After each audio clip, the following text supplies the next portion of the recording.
স্পিকারের টেবিলে ছুঁড়ে ফেলে বলেছিলেন আমার কাছে বস্তা বস্তা কাগজ আছে, চোখের জল ফেলতে ফেলতে যখন বেরিয়ে এসেছিলেন যে সিপিএম বাংলাদেশের লোকের নাম ভোটার লিস্টে তুলে নির্বাচন করায়, সেটা তো এখনো সংবাদ মাধ্যমের কাছে কেন এক সাধারণ মানুষের দৃশ্যমানতায় আছে। 2005 সালে মুখ্যমন্ত্রী যেদিন এই কাজটি করেছিলেন তার আগে তো 2003-এর এসআইআর হয়েছে, এখানে একটা প্রসেসের মধ্যে দিয়ে মানুষ গিয়েছিল।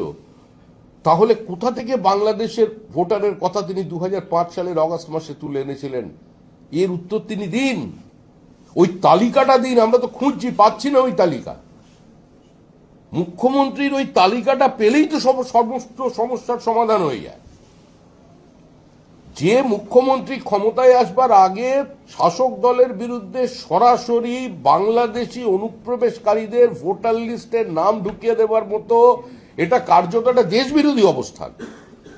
একজন ফরেন ন্যাশনালকে নিজের ভোটার লিস্টে ঢুকিয়ে দেওয়া, তাকে এখানকার একটা ভারতীয় এন্টিটি দিয়ে দেওয়া,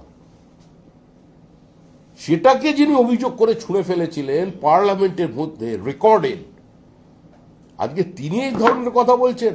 আমরা তো তার কাগজটার খোঁজ করছি। সেই জন্য মানুষ এটা দেখেছে, মানুষ বুঝেছে।